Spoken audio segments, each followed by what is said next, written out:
Oof. Sorry. Hi again, everybody. So, the topic of this video that I'd like to make, sorry. And by the way, if the sound's a little bit low, I apologize. I don't have my usual mic today. I left it at home, forgot it.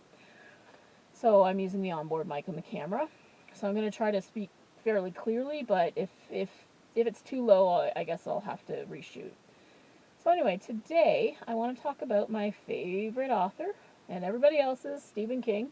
I know it's not everybody's favorite author, but those of us of a certain age, we love Stephen King. We were raised on Stephen King.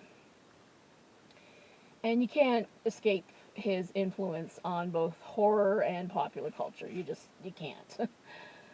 So today I want to talk about, sooner or later, most Stephen King stories get adapted into films.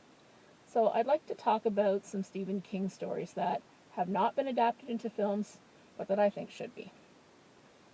So the first one is Doomakey. And that's a story about a guy who he owned a construction company, and he had a horrible accident. So he ended up retiring, and he started painting as part of his therapy. And when he retired, he moved down to a place in Florida, Doomakey, and through his painting started to discover that this place had a dark secret, which, of course, Stephen King, right? Man with a troubled past goes to a town with a dark secret is pretty much the plot of many, many, many Stephen King stories. And through his painting and through getting to know the people, the locals, he starts to solve this age-old mystery that's been haunting the town. And I think it would be a really good movie visually, because there's a lot of really interesting stuff that happens with the paintings and the characters. And the guy's name is Edgar Fremantle, and I always wondered if he was some kind of distant relative of Mother Abigail Fremantle in the Stand. So I also think that Morgan Freeman would be a fantastic pick for Edgar, although he is starting to get a little bit old for the role. So hopefully they can make it and cast him before too late. Excuse me. Just got off work, so it's I'm a little bit tired. So the next one is Mute, which appeared in Just After Sunset. And it's about a guy who picks up a hitchhiker. And the guy is deaf and mute. And the driver starts telling him the story of what's happened to him recently. And the story is that this guy is getting a divorce from his wife. And his wife worked for the school board, and she started embezzling money. And she started having an affair with this guy. And she started spending the money on lottery scratch tickets, thinking that eventually she would win enough in the lottery that she'd be able to pay it back. And all she ended up doing was getting herself, I think the final tally was something like $60,000 in debt by embezzling from the school board. And and this guy's credit is screwed. He has to pay back the school board. I mean, she just screwed him right over. So as he's telling the story, he doesn't believe that this guy can hear him. And the framing device, and again, framing devices. The framing device is that he goes in to confess in a confessional, and he talks about when he picked up this guy. And then we get into the story of him talking to this guy. So you've got this extra layer of framing devices, which I can't stand, but, well, anyway. But he wants to absolve his guilt because, spoiler alert,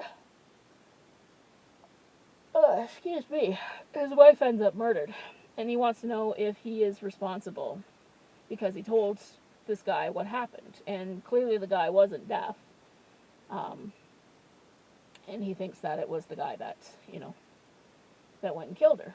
And so it raises a moral question of how much somebody is responsible for somebody else's actions. So it's a good story, and I would be surprised if it didn't get adapted at some point, but it hasn't been yet, as far as I know. Now, there have been a few things recently that I haven't seen, but as far as I know, it hasn't been adapted yet. The next one is The Breathing Method. Now, I did a full video about this one, but it's another winter horror, and it's the fourth book in different seasons, and it's the only one of different seasons that hasn't been adapted yet. And it's a story of Doctor tells about a pregnant woman and an unwed mother. And as I said in that video, framing devices again, but the framing device is a gentleman's club where these guys go and tell stories, and the Christmas story is always a tale of the uncanny. And we get to revisit the club again with The Man Who Would Not Shake Hands, published a few years later. And if they were ever to do an anthology like they did with Nightmares and Dreamscapes or Creep Show or what have you, it would be interesting that, these are the stories that these guys tell. But we'll probably never see that film or that anthology. But it would be an interesting TV show or movie. And the next one, The Ballad of the Flexible Bullet. Now, I don't know if this one would transfer well to film, because it is a story of an ex-alcoholic editor, and he's at a barbecue, framing devices again, and he's telling the story to a young writer and his wife and another guest at the party. I guess the host of the party. Yeah, there's the host of the party, and then there's a writer and his wife, and this editor.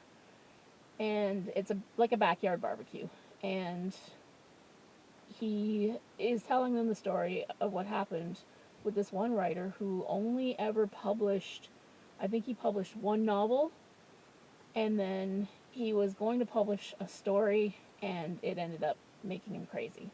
Like, and not to make light of mental illness, but the title comes from mental illness as a flexible bullet. It's the idea that it goes around your brain, and it either hits everything or it doesn't hit anything, goes out the other side. And it's a really useful metaphor for what happens to this poor guy. And it's also an interesting look at the very old days. I believe it's set in the 60s or 70s, of the days when magazines used to print short stories, which, I mean, there are still some magazines, but they're very difficult to break into. And you really do feel bad for what happens to this guy. And then, of course, there's also a little element of, is what happened to him supernatural? Is it mental illness? Who knows? So, that's a great story. And it's appeared in a few different places.